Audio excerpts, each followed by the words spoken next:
Bismillahirrahmanirrahim, teman-teman sekalian, kembali lagi di channel Bayu Baik. Kali ini aku akan sharing sebentar buat teman-teman semuanya. Ini ada anakku Barbarossa.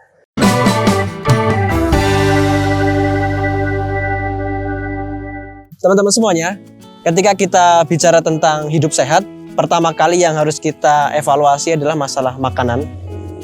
Kenapa aku sering kali ngomong masalah makan itu berulang-ulang? Karena pola makan itu adalah hal yang paling dominan yang kita atau manusia modern ini lakukan gitu. Bahkan makan itu sudah bergeser, bukan hanya untuk melangsungkan kehidupan atau untuk bertahan hidup, tapi makan di era sekarang adalah untuk gengsi, ya, untuk emosional, ya, untuk kita acara sosial gitu. Jadi sudah berubah fungsi gitu. Sebetulnya kalau kita pengen belajar bagaimana memulai hidup sehat, bagaimana kita mencegah penyakit, sudah dimulai dari bagaimana kita disiplin untuk mengontrol makanan yang masuk ke dalam tubuh kita. Makanya disitulah pentingnya kita ketika makan membawa pemahaman. Bukan hanya saja membawa nafsu makan, tetapi juga harus membawa pemahaman. Bagi ibu-ibu yang ada di luar sana, mungkin kalau anak kecil nggak mau makan, sedih segala macam ya. Sehingga nanti cari obat untuk menambah nafsu makan. Nah, sebetulnya ada satu pelajaran yang mungkin bisa saya obrolkan di sini.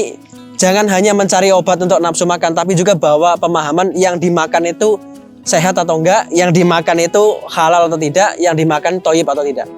Banyak kemudian balita dikasih makan makanan kemasan, makan makanan yang dibuat di pabrik, makanan yang terfortifikasi, yang dampaknya justru kita mengkader anak-anak kita dari kecil makanannya enggak sehat.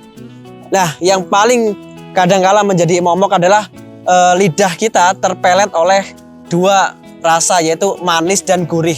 Kalau kita sudah biasakan kepada anak-anak kita dari kecil dijejali dengan makanan yang manis, yang gurih, maka sulit sekali ketika sudah dewasa untuk makan sayur. Nah, maka kita harus mau untuk belajar kembali mengerti tentang asal-usul bahan makanan yang kita makan, apa yang masuk dan layak ke dalam perut kita, yang kemudian itu menjadi energi, menjadi kekuatan. Karena hidup ini kita butuh energi, terutama untuk menghadapi masalah, untuk menghadapi penyakit, kita butuh sekali namanya energi. Maka di obrolan yang ringan ini, Bayu Baik ingin sharing pada teman-teman, yuk kita mulai dari pemahaman tentang asal-usul bahan pangan. Bahan pangan itu kita harus ngerti, ada bahan pangan yang alami, yang Allah ciptakan di alam melalui para petani dan peternak.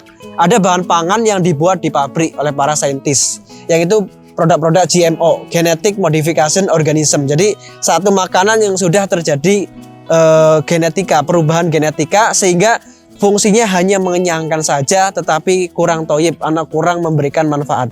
Sedangkan tubuh kita butuh energi, tubuh kita butuh sesuatu yang toyib. Inilah pentingnya kita memahami itu, sehingga makan bukan hanya bawa nafsu tapi bawa pemahaman. Itulah yang ingin aku sharing intinya dan poinnya pada teman-teman semuanya. Biar apa? Biar kita juga bisa membentuk keluarga yang sehat, keluarga yang kuat, keluarga yang nggak sakit-sakitan. Karena makan yang sehat itu adalah sederhana, nggak harus mahal.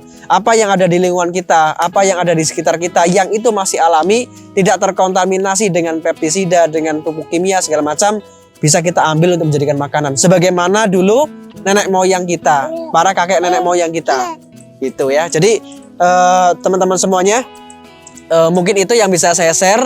Mungkin nanti terus ikuti channel Bayu Baik ini. Jangan lupa like dan share jika ini bermanfaat. Mudah-mudahan teman-teman semuanya diberi kesehatan, diberi kelancaran rezeki, sehingga kita bisa memperbaiki pola makan keluarga kita. Amin, amin ya rabbal alamin.